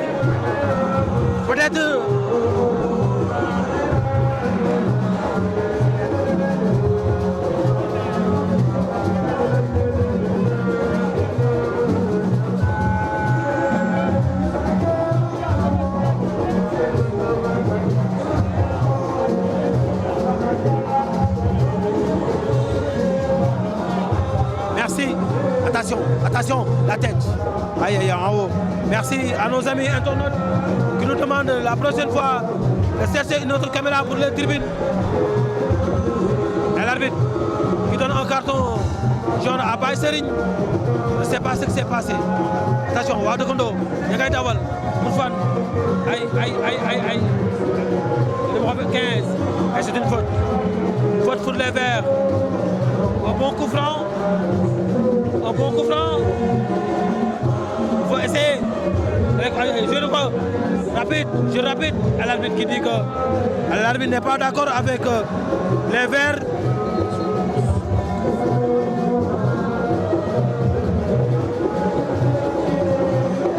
Un bon coup franc pour les Verts.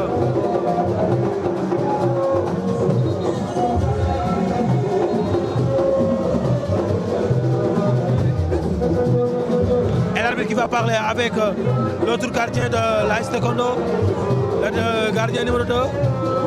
Est-ce qu'il va lui donner un carton? On ne sait même pas. Est-ce qu'il va lui donner un carton? Arbitre bi ngi wax ak jox na ko carton. Le deuxième gardien de Taekwondo bi ko may arbitre jox na ko carton.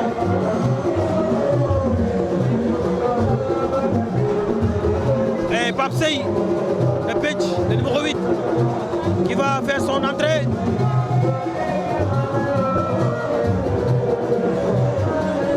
Bataille. Un bon coup franc pour les Verts. C'est Papa Lolita mooy way yéen ñu ko doon laaj sànq ba léegi. On est un peu auprès de lui pour dëgtal leen. La première mi-temps vous aviez entendu nga xam ne moom mooy Abdou Fall. Cette fois-ci c'est Papa Lolita avec yow yaay Mariama.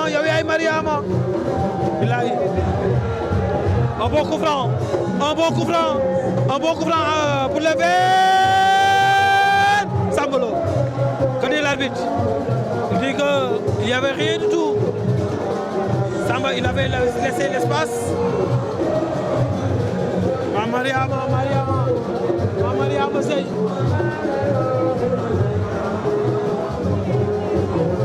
Diégay, merci. Ami Collé Diop. Ami Collé. Papa Alioune. Sambolo. Dégage na bal ba. Récupéré par le numéro 77. Ou Taekwondo. Waa Taekwondo ñu ngi xaaj. Aïe. Retour d'hors-jeu.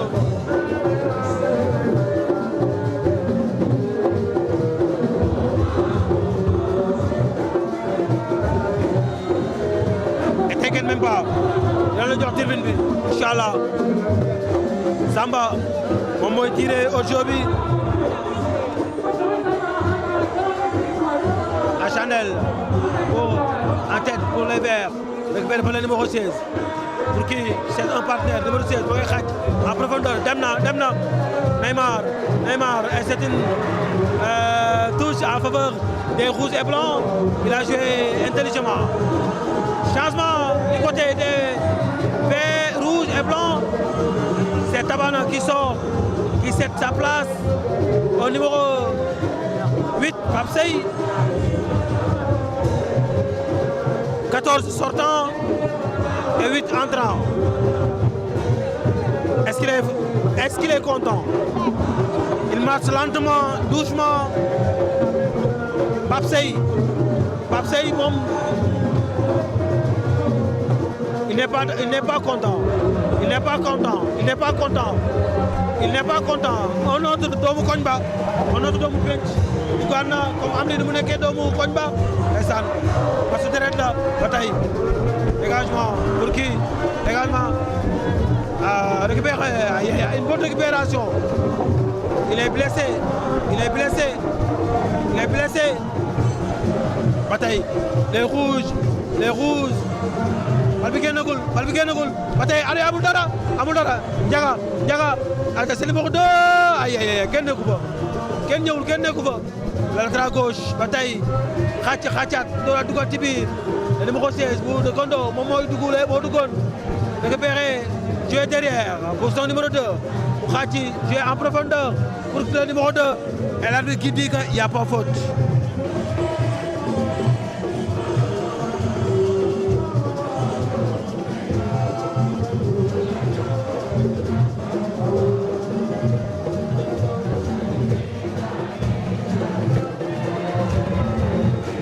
C'est Moustapha Fall, merci.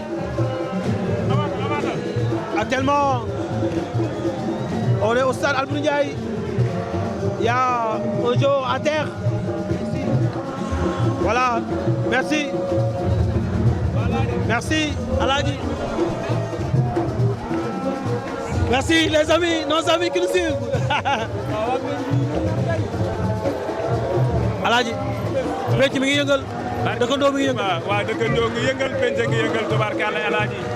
fii ci stade Albouri Ndiaye bu Louga loo macha allah waxoon naa leen tey ndam li Alaaji ku ko gën a bëgg rek da nga ko yóbbu waaye waa dëkkandoo ba tey bàyyiwul Alaaji donte waa penc dóor nañu 1 waaye waa dëkkandoo bàyyeeguñu de lépp mën na xaw football la 90 minutes lu ne mën naa xew Alaaji barke borom Touba waaye ki mu gën ci yow yàlla na la ko yàlla sunu borom jox allahumma amiin koo faral man waaw faraluma kenn attention ba tey ña ngay joué waa penc dëkkandoo il est en train de se montrer un peu dangereux et c'est une touche en faveur des Verts joué à 2 pour le numéro 16 une fois entrant elle a dit qu'il y a rien du tout amul dara et le coach de penc qui dit à ses joueurs de revenir le gardien Hassan en profondeur pour son arrière qui fait une deux Amdi Ndiaye qu'est-ce qu'il va faire attention xacat dugal ci biir tête et c'est l'égalisation pour le Dëkkandoo et c'est l'égalisation centre en retrait pour teg et c'est une tête et c'est un but et Dëkkandoo qui revient et Dëkkandoo qui fait son égalisation et Dëkkandoo oui come back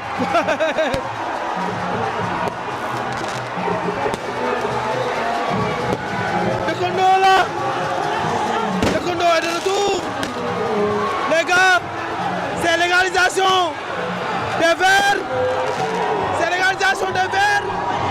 Dëkkandoo ñëw na Dëkkandoo un but partout la ilaha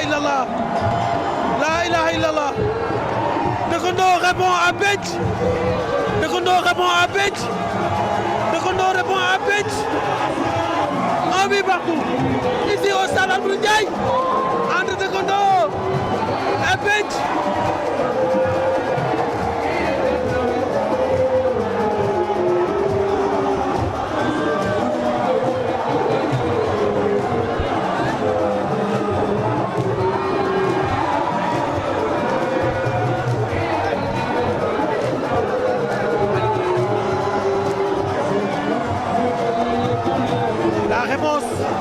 La réponse des verts et blancs. Les verts et blancs ont répondu présent. Les verts et blancs ont répondu. Les rouges et blancs. La ilaha illallah. La ilaha illallah. On attendait.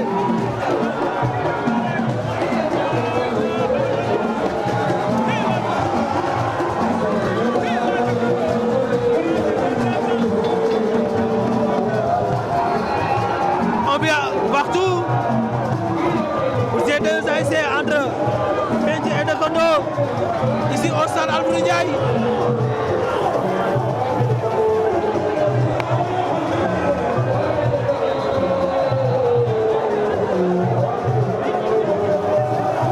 À Dekondo ils sont contents ñu ngi yëngal ci kaw sànq ils étaient en pause parce que dañ leen a mën a woon mais actuellement ils sont répondus présents. ba tey waa Penc ñooy doxal est-ce que le match va rester un but partout voilà dana bëgg attention le numéro 16 pourquoi le numéro 16 mën na ko def na ko xàcc na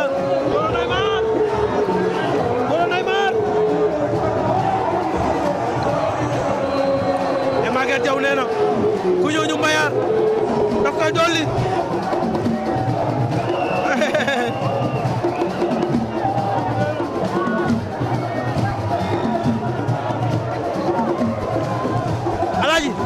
yaa bañ ala ngay julli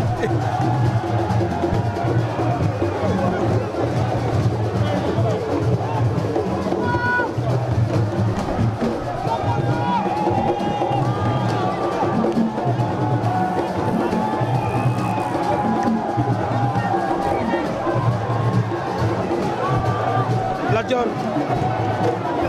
un but partout entre ces deux ASC Penc et Dekondo.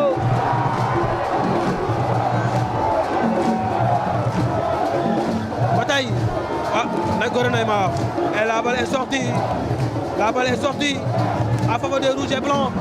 Ñooy taxawal ñu dem. Ah. Ay dem.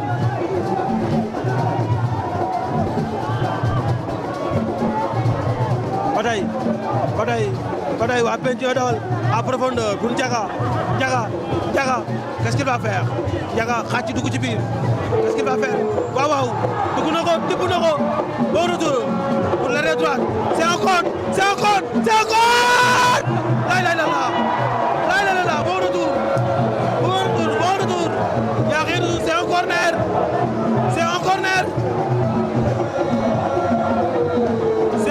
en faveur des Verts.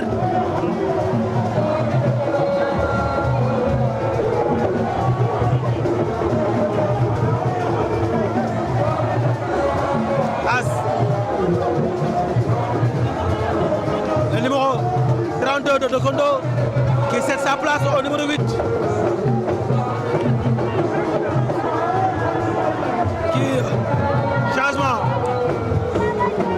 Double changement du côté des Verts.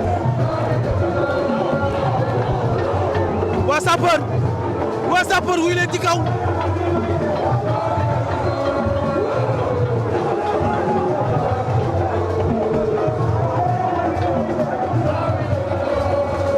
Dekondo qui répond. Corner en faveur des rouges et blancs de Penc.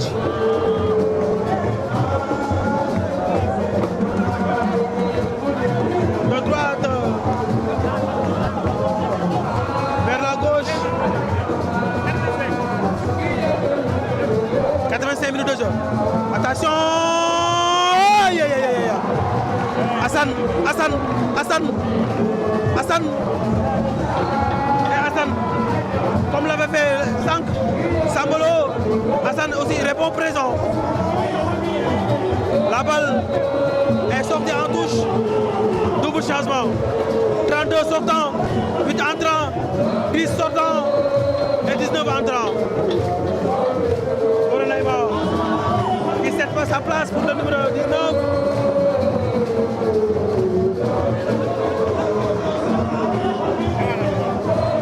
Sapeur-pompier génn leen wuy si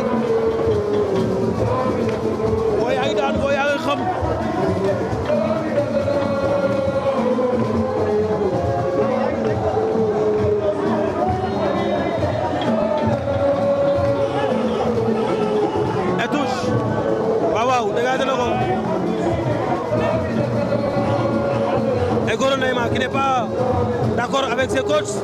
Amine Ndiaye sort, Gora Neymar sort. Ah waaw. Attention, touche en faveur des Rouges et Blancs. Le capitaine bu Kondo bi xàcc na dugal na ko ci biir numéro 77. Pressing bi ci kaw la jógee mooy dem ci kaw. Ba tey le numéro 8, attention, aïe aïe aïe aïe, c'est une faute. C'est un bon jeu, le 8 entrant. Il est vers le ballon. Jigéen ñaa ngi daanu rek ku ma bàyyiwul ma yëkkati leen. ay waay bàyyi la ma yëkkati ko. bu la yëkkati woon looy def. ay waay bàyyi la ma jàpp leen fu ne war a jàpp. walaay ndeysaan.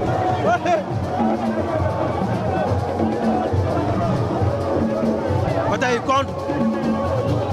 Aïe aïe aïe de droite le numéro 25 3 il fait la passe récupère le numéro 8 joue à terre Pape Sey Ndiaga poursuivi par deux autres Ndiaga joué en arrière am Ndiaye andi Diop amul passe ba baaxul le numéro 77 contrôlé na ko xàcce na dugg na ci biir xàcce na sur la fête le numéro 19 Sandaba aïe aïe aïe à l'arbitre qui siffle arbitre bi nee na c'est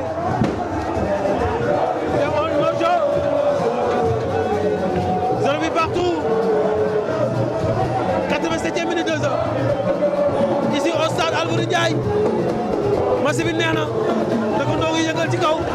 Penc moo ngi yëngal ci kaw. ña ngay problème nag. Qu'est-ce qui s'est passé réellement?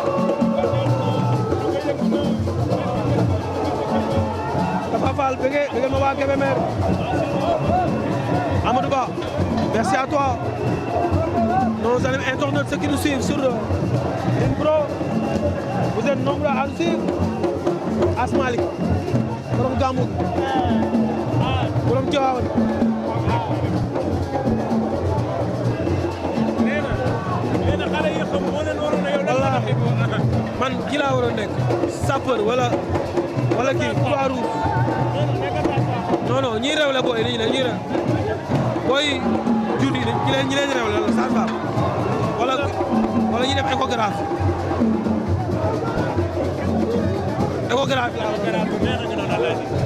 mooy def écho booy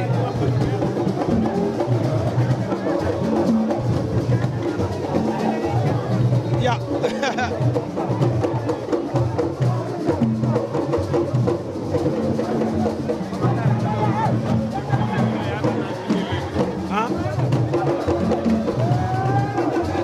partout entre ces deux équipes et l'arbitre qui donne deux cartons, le numéro 2 de Kondo et le numéro 4 de Bench.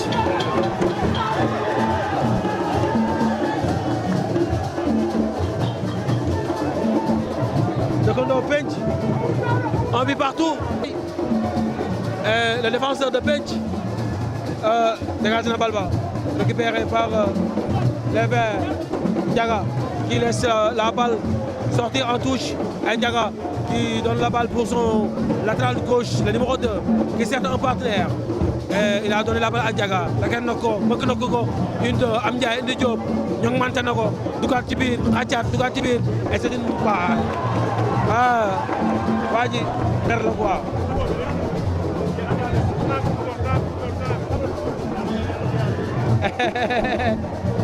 Non, Okmololo. Aïe, c'est une faute. C'est une faute. Harunako, jeu technique là, faute technique. Faute technique là. Et l'arbitre qui parle avec la. Avec. Lolo Bakar.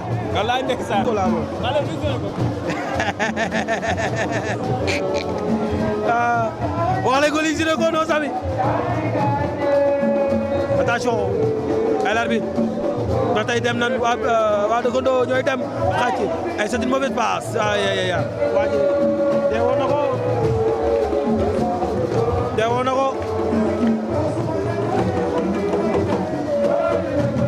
Touche en faveur des Verts. Numéro 23, Rakanogo. 22, j'ai une 2. Aïe. La balle est sortie.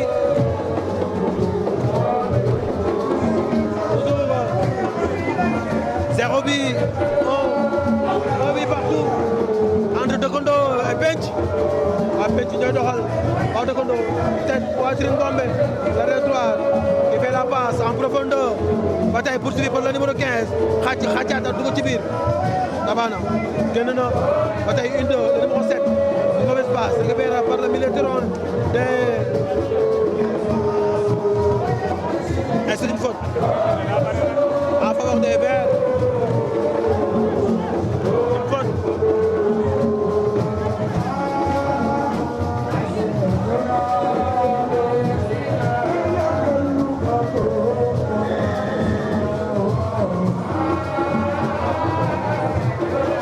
En profondeur, c'est une tête. Renvoyé par le défenseur. Et une autre touche. Une autre touche. Une autre touche. Les Verts. Bataille à Chandelle. Récupéré par le militaire. C'est une bataille. Frère. Dem ci biir. Faute. Intelligemment.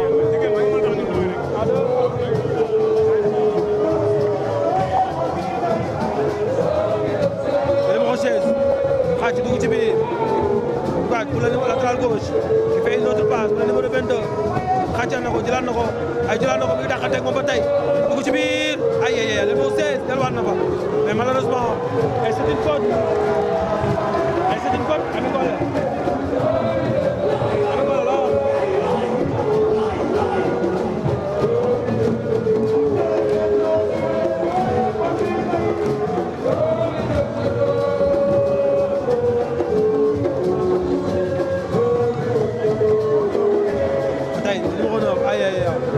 c'est une faute.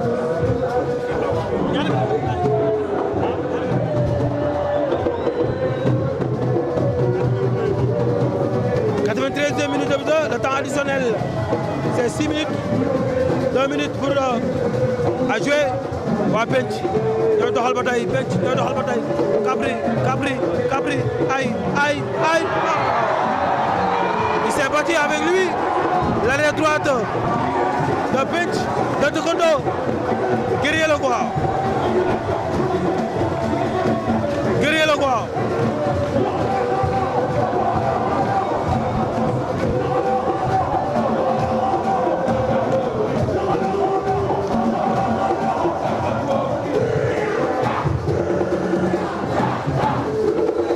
Bench et faute en faveur des Verts est bon.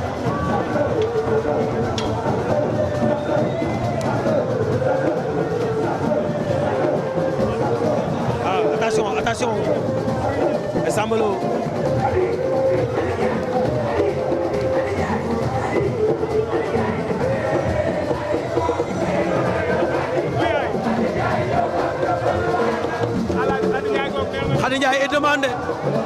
Khady Ndiaye est demandé en haut Khady kay wuyu Khady attention elle est là aïe ballon perdu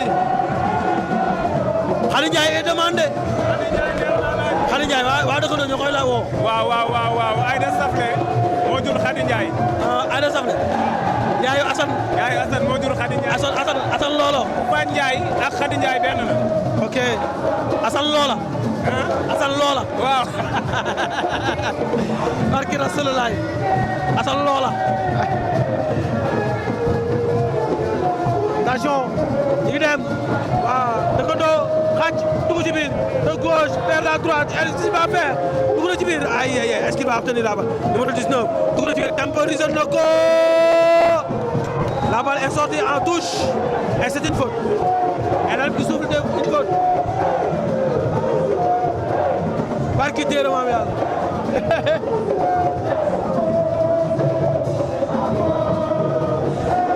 jàmm si yéen jàmm ci Dekondo jàmm ci Bench jàmm ci Louga amoo sile ci kaw Khady Ndiaye doomu Aïda Saflé yaayu Assane Loola ñu ngi lay woo ci kaw et c'est la fin du match de deux équipes entre Dekondo et Pench. Dekondo et Pench. Un but partout en faveur de ces deux équipes. Un but partout